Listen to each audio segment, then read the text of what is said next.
आदाब, यह समय न्यूज नेटवर्क और आप देख रहे हैं 24 घंटे का उर्दू न्यूज चैनल आलमी समय। खबरनामे के साथ हाजिर मैं मुइन शादाब। सबसे पहले एक नजर अहम खबरों की सुर्खियों पर। आलमी समय हेडलाइंस प्रस्तुत करते हैं केश के the king of hair oil. Guruji thandai और शरबत और मनीग्राम आपको नजदीक लाए।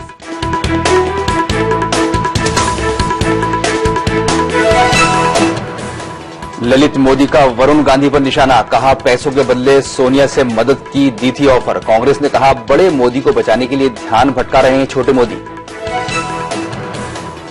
सुषमा और वसुंधरा के इस्तीफे के बदले जीएसटी बिल पर हिमायत की बात बीजेपी ने ठुकराई। कांग्रेस ने बिल की हिमायत के लिए रखी थी शर्त। वज़ीर-ए-आज़म नरेंद्र मोदी आज करेंगे डिजिटल इंडिया वीक का आगाज। मुल्क और बैरून मुल्क के बड़े सनतकार कर रहे हैं शिरकत।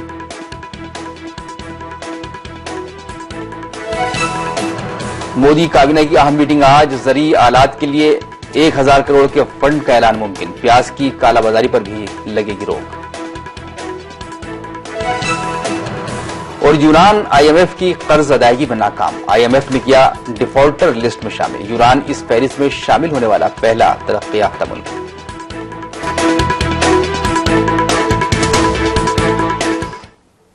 आईपीएल के साबिक कमिश्नर ललित मोदी ने अब बीजेपी के रुकने पार्लियामेंट वरुण गांधी को निशाने पर लिया है। ललित मोदी ने ट्वीट करके वरुण गांधी पर कांग्रेस सदर सोनिया गांधी से डील कराने का यकीन देने का इल्जाम लगाया है। ललित मोदी ने अपने ट्विटर पर लिखा है कि वरुण की तरफ से मशवरा दिया गया है कि सोनिया गांधी से सब कुछ ठीक करने के लिए वो उनकी इटली वाली बहन से जाकर मिलें। ललित मोदी ने ट्विटर पर वरुण गांधी से पूछा है कि जब कुछ साल पहले वो लंदन के रिट्स होटल में ठहरे थे, वो ये बताएं कि क्या वो लंदन में उनके घर नहीं आए थे। क्या उन्होंने मेरे यानी ललित मोदी के दोस्त और मशहूर एस्ट्रोलॉजर के सामने नहीं कहा था कि उनकी आंटी यानी सोनिया क्या चाहती है। ललित के मुताबिक वरुण ने आंटी से $60 मिलियन यानी तकरीबन 375 करोड़ रुपए में सब कुछ ठीक करने की बात कही थी। ललित ने लिखा है कि उन्हें उम्मीद है कि वरुण इससे इंकार करेंगे।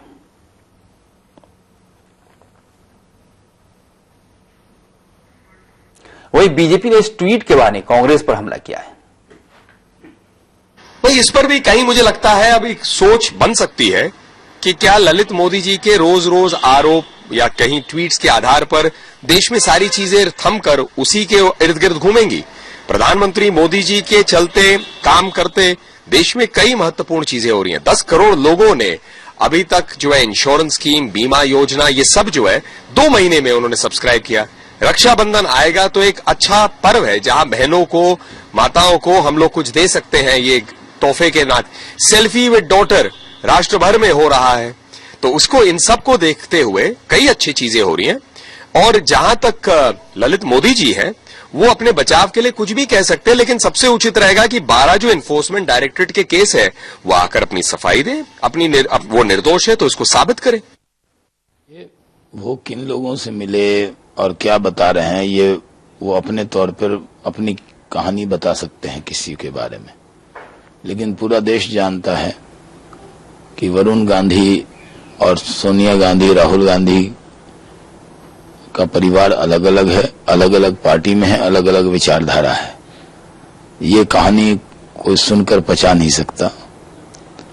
वरुण गांधी राहुल गांधी के खिलाफ लड़ते रहे हैं और उत्तर प्रदेश में भी और देश में भी उन्होंने, मेनका जी और वरुण जी कांग्रेस से अलग होकर हमारे साथ हैं और मजबूती से पार्टी का काम कर रहे हैं। और वो ये बीजेपी के किसी नेता के बारे में अगर कहें कि उनको वो जानते हैं और तो समझ में आता है, लेकिन वरुण गांधी और सोनिया जी के बारे में कहें ये किसके समझ में आएगा। जीएसटी बिल पर हिमायत के बदले इस्तीफे की कांग्रेस की शर्त को बीजेपी ने ठुकरा दिया है। बीजेपी का कहना है कि वो बिल पर इजलास में हिमायत के लिए अपने वुज़रा से इस्तीफे नहीं दिलवाएगी। आपको बता दें कि आज खबर आई थी कि जीएसटी बिल पर अपनी हिमायत देने के लिए कांग्रेस ने मरकजी हुकूमत के सामने शर्त रखी थी कि अगर ललित मोदी की मदद के मामले में फंसी वजीर खारजा सुषमा स्वराज और राजस्थान की वजीरादा वसुंधरा राजे इस्तीफा दे देती हैं कि जीएसटी बिल पर मरकज को हिमायत दी जा सकती है। कांग्रेस अभी तक जीएसटी बिल की मुखालफत कर रही है। मरकज 21 जुलाई से शुरू हो रहे पार्लिमानी इजलास में जीएसटी बिल मंजूर कराने की कोशिश में है। हुकूमत की इसी कमजोरी को समझते हुए कांग्रेस ने ये पासा फेंका था।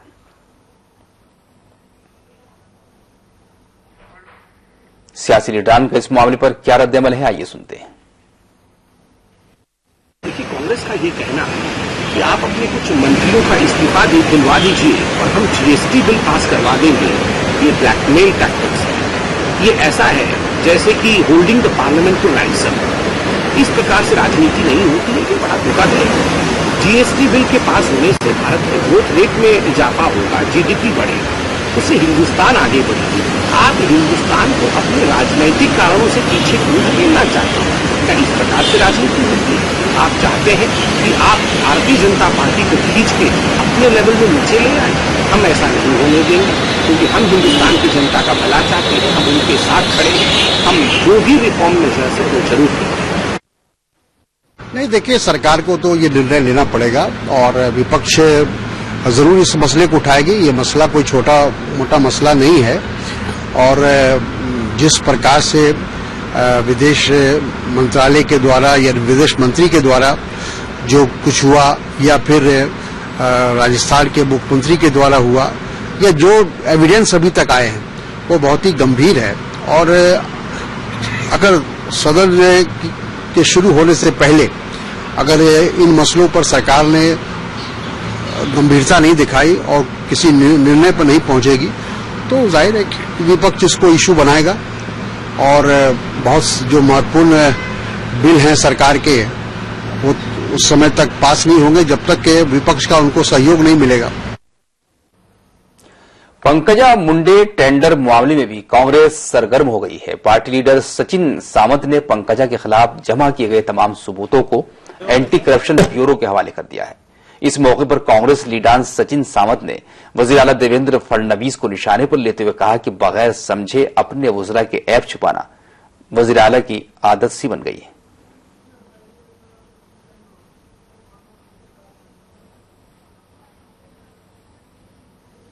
मुख्यमंत्री जी ने जिस तरह से उनकी जो आदत बन चुकी है कि क्लीन चिट देने की, तो ये क्लीन चिट की आदत के जिस तरह से उन्होंने कहा कि हमें प्राइमा फेसी इसमें कुछ दिखाई नहीं देता और अगर विपक्ष के पास कुछ पुख्ता सबूत हो तो वो सरकार को दे, तो सही मायने में सभी जो डॉक्यूमेंट्स है, सभी जो कागजात हैं वो मंत्रालय में निश्चित तौर पर हर एक विभाग में उपस्थित होते हैं। माननीय मुख्यमंत्री जी को किसी भी विभाग से कोई भी कागज मांगने की पूरी ताकत होती है, पूरी उनके लिए अधिकार होता है।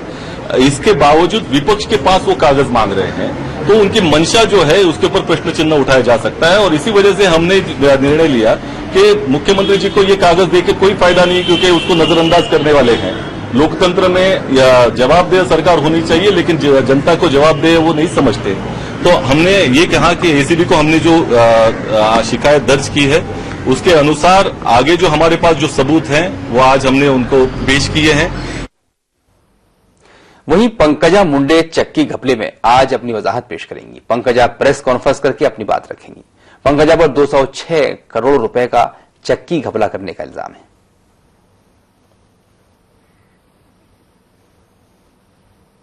मुल्क में वीआईपी कल्चर रुकने का नाम नहीं ले रहा है। अब महाराष्ट्र के वजीर आला देवेंद्र फडणवीस पर अपने रसूख का इस्तेमाल करके एयर इंडिया की एक इंटरनेशनल फ्लाइट को 1 घंटे से ज्यादा वक्त तक रोकने का इल्जाम लगा है।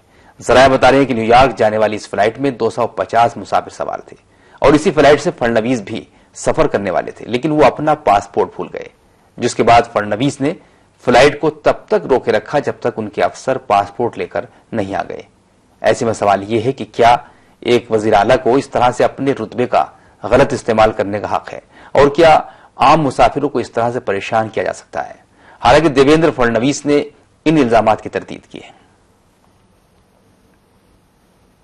बड़ी गंभीर घटना है कि राज्य के प्रमुख के सेक्रेटरी को इतने लापरवाही से 50 मिनट ने 1.5 घंटे तक इंटरनेशनल फ्लाइट डिले हुई है।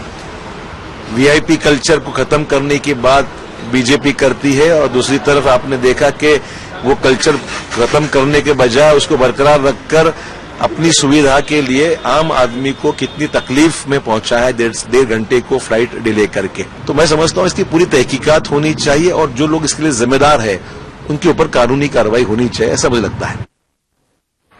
ब्रेक का वक्त है, जल्द हाजिर होते हैं कुछ और खबरों के साथ।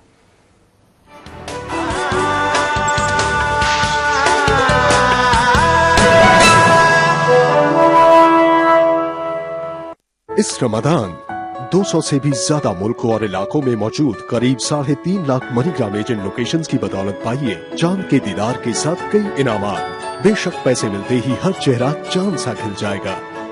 बस 1800-5000-5454 पर एक मिस्ड कॉल दीजिए और हर लेन देन पर पाइए 10 रुपए का रिचार्ज। इतना ही नहीं, मोटर बाइक और टेलीविजन सेट जैसे हैरत अंगेज इनामात पाने का मौका भी। ऑफर 18 जुलाई 2015 तक। मनीग्राम आपको नजदीक लाए।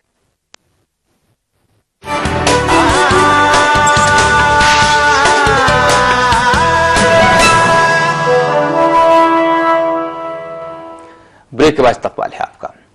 आज वजीर-ए-आजम Narendra Modi digital India week का आगाज करेंगे। पीएम मोदी मुल्क और दुनिया के बड़े सनतकारों के साथ तकरीबन 10,000 लोगों की मौजूदगी में इस जामे मंसूबे का आगाज करेंगे। दिल्ली के इंदिरा गांधी स्टेडियम में वजीर-ए-आजम मोदी अपने ड्रीम प्रोजेक्ट का आगाज करेंगे। वजीर नशियात रविशंकर प्रसाद के मुताबिक डिजिटल इंडिया हिंदुस्तान की तस्वीर बदलने वाला मंसूबा साबित होगा। इसके साथ ही मोदी हरिद्वार के 2 गांवों के लोगों से शाम 4 बजे वीडियो कॉन्फ्रेंसिंग के जरिए सीधे मुखातिब होंगे। वीडियो कॉन्फ्रेंसिंग के जरिए मोदी डिजिटल इंडिया प्रोग्राम के तहत आईटी सेल को फरोग देने के लिए से गांव के प्रधान, ब्लॉक सदर, जिला पंचायत मेंबर और दूसरे गांव वालों से बात करेंगे। हरिद्वार में इन दिनों डिजिटल इंडिया प्रोग्राम के तहत हाई स्पीड ब्रॉडबैंड कनेक्टिविटी से गांव की पंचायतों को जोड़ने का काम चल रहा है। मरकज की तरफ से हाई डिजिटल इंडिया प्रोग्राम के तहत पूरे मुल्क में आज से 7 जुलाई तक गांव वालों से सीधे राब्ता कायम करने के लिए तकरीबात मुनक्किद की जाएंगी।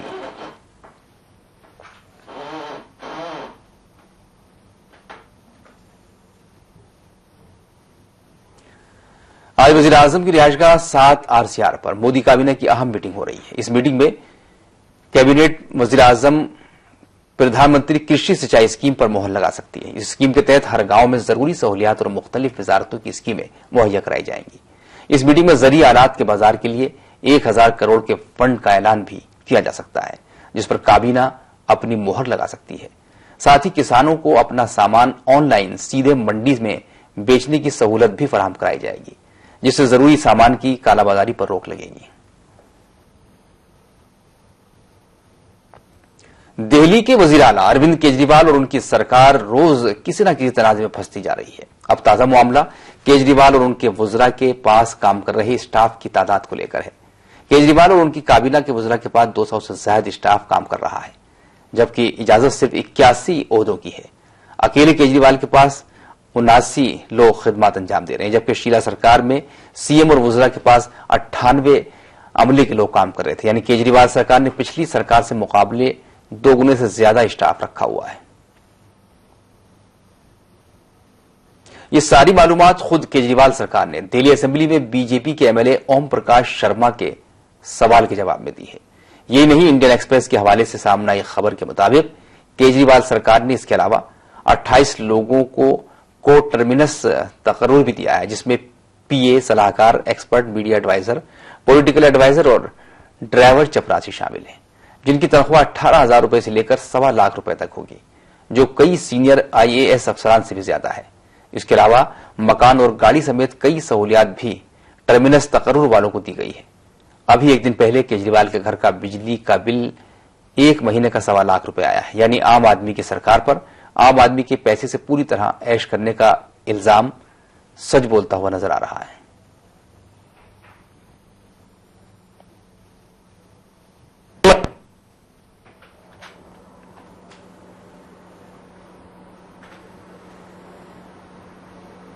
डीजल पेट्रोल की कीमतें कम की गई हैं। पेट्रोल 31 पैसे फी लीटर की शरह से सस्ता हुआ है। डीजल की कीमत में 71 पैसे फी लीटर की शरह से कमी की गई है। नई कीमतें मंगल की रात से नाफिज हो गई हैं। बैनुल-अक़वामी बाजार में कच्चे तेल की कीमतों में कमी आई है और रुपए की कीमत में बेहतरी की वजह से यह फैसला लिया गया है।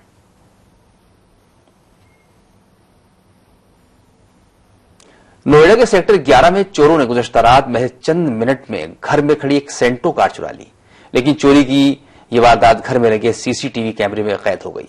कार में गियर लॉक भी नहीं था, लेकिन चोर ने महज 7 मिनट में कार को चुरा लिया। आप देख सकते हैं किस तरह से चोर ने पहले दरवाजे का लॉक तोड़ा, फिर स्टीयरिंग लॉक और गियर लॉक, और चंद मिनट में गाड़ी लेकर फरार हो गया। पुलिस फिलहाल मामले की जांच कर रही है।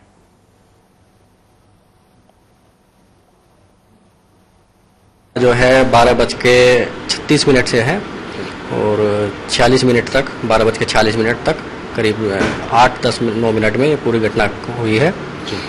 और उसके बाद में पुलिस को फ़ोन किया, पुलिस आई, उन्होंने बोला सुबह अपनी कंप्लेंट लिखवाइए। थाने में गए तो उन्हें हमने क्लिपिंग दिखाई, जो भी सीसीटीवी कैमरे की हमारी क्लिप थी, तो कहते हैं कि बहुत देर लगा दी चोरी करने में, नहीं तो ये तो बहुत जल्दी का काम है। उसके बाद में उन्होंने बोला कि अपनी रिपोर्ट जाइए थाने में लिखवाने के लिए। थाने में मैंने जो एक सादे पेपर पे लिख के दिया, उन्होंने बोला आपके शाम को लिखेंगे, शाम को आइएगा। तो इस तरीके से है। कितना टाइम लगा था चोरों को आपके सीसीटीवी में जो दिखाई दे रहा है? करीब 7-8 मिनट। गियर लॉक और सारी विद गियर लॉक, उसमें गियर लॉक था, सब कुछ था गियर लॉक तोड़ने के अंदर। दिल्ली के बॉडी बिल्डर वसीम खान ने international body building fitness federation world championship 2015 का खिताब जीतकर एक तारीख रकम की है। यूरोप के स्लोवेनिया में मुनक्किद इस चैंपियनशिप में 37 मुल्कों से आए तकरीबन 350 बॉडी बिल्डरों ने शिरकत की। इस मुकाबले में वसीम खान ने 3 मेडल हासिल किए और ओवरऑल वर्ल्ड चैंपियनशिप का खिताब जीतकर हिंदुस्तान का नाम रोशन किया है। आलमी समय के नुमाइंदे शाकिर सैफी ने वर्ल्ड चैंपियन वसीम खान से खास बातचीत की। World body building championship 2015 IBFF का खिताब जीतने वाले मोहम्मद वसीम खान साहब हमारे साथ हैं। आइए उनसे बात करते हैं और जानने की कोशिश करते हैं वर्ल्ड चैंपियन बनने तक का सफर उनका कैसा रहा। वसीम साहब, सबसे पहले आपका इस्तकबाल है और आपको मुबारकबाद किया वर्ल्ड चैंपियन बने। शुक्रिया शुक्रिया। आप मिस्टर इंडिया रहे, मिस्टर यूनिवर्स आप रहे, मिस्टर एशिया रहे, उसके बाद आप मिस्टर वर्ल्ड, कैसा महसूस कर रहे हैं? सबसे पहले तो मैं अल्लाह का थैंक करना चाहता हूँ कि मैं 2015 का वर्ल्ड चैंपियन बना, ओवरऑल टाइटल। और उसके बाद मैं अपने गुरु सुभाष बड़ाना जी का थैंक्स करना चाहता हूँ, जिन्होंने मुझे इतना सिखाया कि मैं जाके वहां पर वर्ल्ड चैंपियन बना। और वर्ल्ड चैंपियन 2015 मेरे लिए एक ऐसा टाइटल है जो हिंदुस्तान में शायद ही ये पहली बार ही हुआ है कि हिंदुस्तान में ये मेडल, ये टाइटल आया है। और मुझे बहुत प्राउड फील हो रहा है कि मैंने वहां 3 मेडल जीते। एक अकेले ने 3 मेडल जीते, जिसमें अपने कैटेगरी में टाइटल जीता, अपनी ओवरऑल में टाइटल जीता। एक प्रो चैंपियनशिप होती है वहां पर, जिसमें प्रो कार्ड होल्डर खेलते हैं, जिसमें वो भी हिंदुस्तान की तरफ से एक प्रो कार्ड सिर्फ मुझे ही मिला है और उसमें मैंने मेडल जीता है। बॉडी बिल्डिंग का जो एक शौक होता है वो कब से था आपको? बचपन से था या अभी कुछ दिनों से किसी से इंस्पायर हो गया आपने बॉडी बिल्डिंग शुरू की? नहीं, मुझे 16 साल हो गए बॉडी बिल्डिंग के अंदर।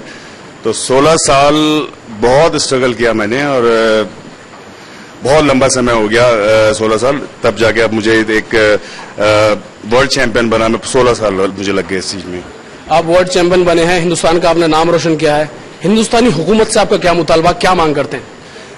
मैं गवर्नमेंट से यही मांग करता हूं कि वो इस गेम को आगे लेके आए, हमारी सपोर्ट करे। हम हिंदुस्तान का नाम बाहर जाके बहुत रोशन कर रहे हैं। हमने बहुत इस गेम को बिल्कुल भी नहीं सपोर्ट मिल रही है। तो मैं चाहता हूं कि गवर्नमेंट इसको देखे, इसको सपोर्ट करे, हमारी हेल्प करे। जो हमारे व्यूअर्स हैं, हमारे नाजरीन हैं, उन्हें आप क्या हेल्थ टिप्स देना चाहेंगे? मैं चाहता हूं कि जो नई जनरेशन है वो फिटनेस के बीच में आए और जिम करे, एक्सरसाइज करें। फिटनेस बहुत जरूरी है आज की डेट में। स्वस्थ रहेगा आदमी, बीमारियों से दूर रहेगा। वसीम साहब की वाइफ हमारे साथ है, उनसे जानने की कोशिश करेंगे कि कैसा महसूस कर रही हैं वो वसीम साहब को वर्ल्ड चैंपियन बनने के बाद। जी, जैसे हर पत्नी को फील होता है, मुझे भी बहुत प्राउड फील हो रहा है कि मेरे हस्बैंड वर्ल्ड चैंपियन बने हैं। बाकी जो ये वर्ल्ड चैंपियन बने हैं, इनकी मेहनत थी कि ये यहाँ तक पहुंचे हैं। मैं इससे ज्यादा कुछ नहीं कहना चाहूंगी। चलिए, तो वसीम साहब जिन्होंने बताया कि आगे भी वो हिंदुस्तान के लिए मेहनत करते रहेंगे, हिंदुस्तान का नाम रोशन करते रहेंगे। दिल्ली से कैमरा पर्सन आसिफ के साथ मैं शाकिर सैफी, आलमी समय के लिए। अमरनाथ यात्रा के लिए भक्तों का पहला काफिला आज सुबह जम्मू से रवाना हुआ। जम्मू से 1280 तीर्थयात्रियों को वजीर सेहत चौधरी लाल सिंह ने हरी झंडी दिखाकर रवाना किया। 2 जुलाई को यह जत्था हिमलिंग के दर्शन करेगा। अमरनाथ यात्रा 20 अगस्त तक चलेगी। यात्रियों के लिए लखनपुर से लेकर मुकद्दस गुफा तक हर 10 किलोमीटर पर हेल्थ सेंटर लगाए गए हैं। इंतजामिया ने यात्रियों के लिए तमाम इंतजाम किए हैं। इंतजामिया के मुताबिक वो किसी भी तरह की इमरजेंसी की सूरत हाल से निपटने के लिए तैयार हैं। एसआरटीसी की बसों के जरिए साधुओं को फ्री टिकट भेजने का इंतजाम भी किया गया है। अब तक यात्रा के लिए 2,04,508 यात्रियों ने रजिस्ट्रेशन कराया है और 22,104 ने हेलीकॉप्टरों के टिकट खरीदे हैं। एक और ब्रेक का वक्त है। ब्रेक से लौटकर देखते हैं बैन अल-अक़वामी खबरें।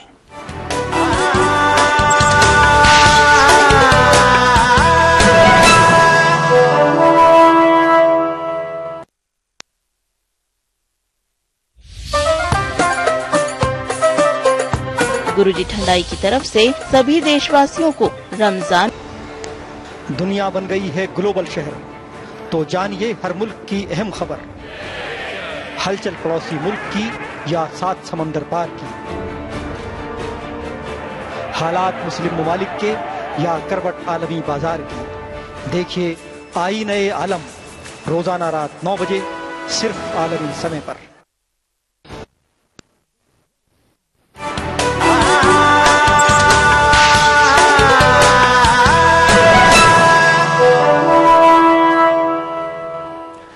ब्रेक के बाद इस्तकबाल है आपका। यूनान का नाम इंटरनेशनल मॉनेटरी फंड यानी IMF के डिफॉल्टरों की फहरिस्त में शामिल हुआ है। यूनान दुनिया का ऐसा पहला तरक्याफ्ता मुल्क है जिसका नाम इस फहरिस्त में आया है। इस खबर की तस्दीक IMF के तर्जुमान गैरी राइस ने की है। उन्होंने बताया कि यूनान पर बहुत कर्ज बकाया हो गया है। अब यूनान को कोई फंड बकाया कर्ज की अदायगी के बाद ही दिया जाएगा। यूनान पर तकरीबन 1.5 बिलियन का कर्ज था जिसे वो IMF को मुकर्ररा मुद्दत तक अदा करने में नाकाम रहा। इससे पहले यूनान ने यूरोपीय यूनियन से बेल आउट फाइनेंसिंग डील बढ़ाने की अपील की थी, लेकिन इसका उसे कोई फायदा नहीं हुआ।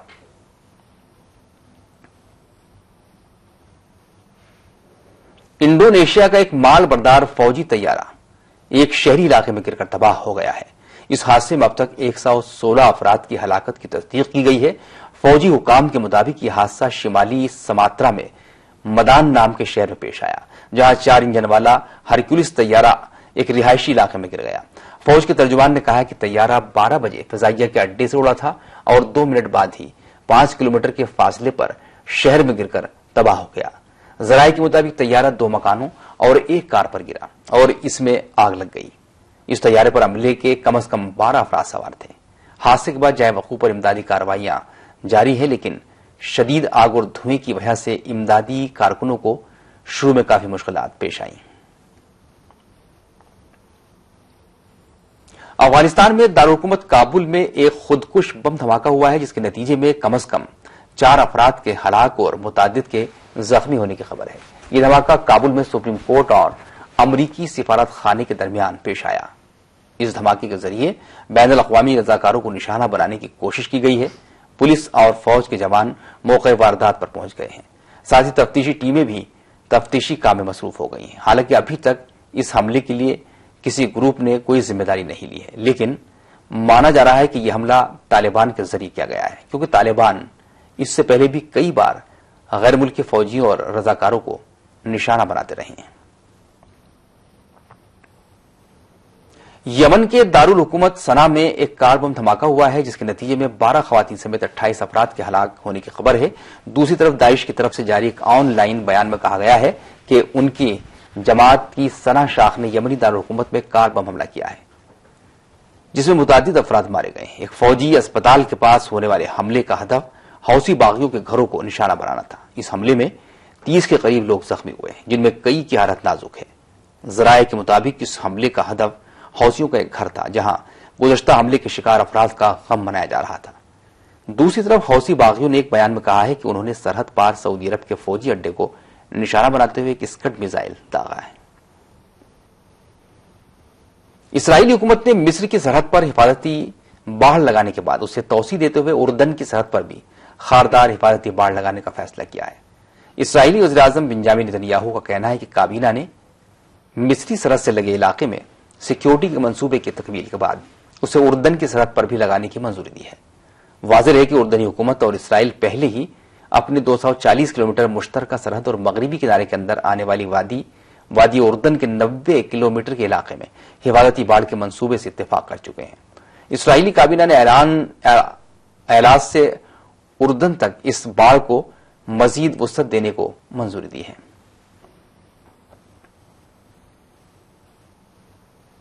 इसराइली बहरिया ने गजा जाने वाली एक इमदादी कश्ती को रोककर उसे इसराइली बंदरगाह की तरफ मोड़ दिया है, जबकि इसराइली फौज का कहना है कि उसने गजा की पट्टी पर लगी बहरी पाबंदी को तोड़ने वाली कश्ती को रोकने के लिए बैनुल अक़वामी पानियों में कार्रवाई की है। हालांकि इसराइल का कहना है कि कश्ती की तलाशी के दौरान किसी किस्म के तशद्दुद का वाक़या पेश नहीं आया। इससे पहले कश्ती में सवार रजाकारों ने कहा था कि वो इंसानी हमदर्दी की बुनियाद पर इमदादी सामान गजा ले जा रहे थे। इसमें दवाएं और शमसी तवानाई हासिल करने के लिए सोलर पैनल शामिल थे। इस कश्ती को अब अशदद की बंदरगाह की तरफ ले जाया जा रहा है। ये कश्ती इसराइल की तरफ से आयत पाबंदियों के खिलाफ एहतजाज के तौर पर ले जाई गई कश्तियों में ताजा मिसाल है, क्योंकि गजा पर हमास की हुकूमत है।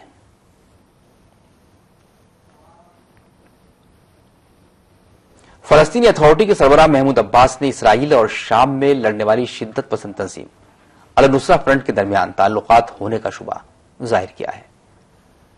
उन्होंने कहा है कि अक्सर यह खबर आती है कि शामी जंगजुओं का इसराइली अस्पताल में इलाज चल रहा है, जिससे इस शुबे को मजीद तक़वियत मिलती है। शिद्दत पसंद ग्रुप दाइश की तरफ से बैतुल मुक़द्दस में ईसाइयों पर हमले के धमकी आमेज बयान पर उन्होंने कहा है कि यह बयान इसराइल के ज़ेर कंट्रोल इलाकों में तकसीम किया गया है। इस मौके पर महमूद अब्बास ने मिस्र और उर्दन के साथ ताल्लुकात में कशीदगी की भी तरदीद की है। उन्होंने कहा कि फलस्तीनी चाहते हैं कि मिस्र और उर्दन मुज़ाकरात में फलस्तीनियां साथ साथ चलें, और वैसा ही कर रहे हैं।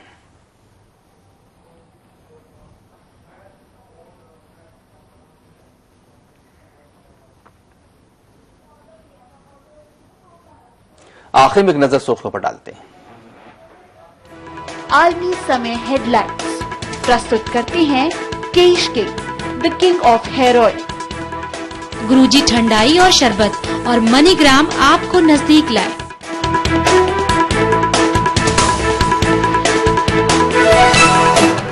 ललित मोदी का वरुण गांधी पर इल्जाम, कहा पैसों के बदले सोनिया से मदद की दी थी ऑफर। कांग्रेस ने कहा बड़े मोदी को बचाने के लिए ध्यान भटका रहे हैं छोटे मोदी। सुषमा और वसुंधरा की इस्तीफे के बदले जीएसटी बिल पर हिमायत की बात बीजेपी ने ठुकराई। कांग्रेस ने बिल की हिमायत के लिए रखी थी शर्त। वज़ीर आज़म नरेंद्र मोदी आज करेंगे डिजिटल इंडिया वीक का आगाज। मुल्क और बैरून मुल्क के बड़े सनअतकार कर रही हैं शिरकत। मोदी काबीना की मीटिंग आज। ज़रूरी आलात के लिए 1000 करोड़ के फंड का ऐलान मुमकिन। प्याज की कालाबाजारी पर भी लगेगी रोक। और यूनान आईएमएफ की कर्ज अदायगी में नाकाम। आईएमएफ ने किया डिफॉल्टर फहरिस्त में शामिल। यूनान इस फहरिस्त में शामिल होने वाला पहला तरक्की याफ्ता मुल्क।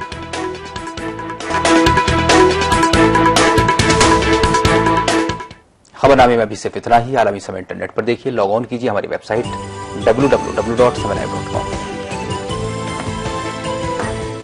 हम इजाजत चाहते हैं, लेकिन आप देखते रहिए आलमी समय। आदाब।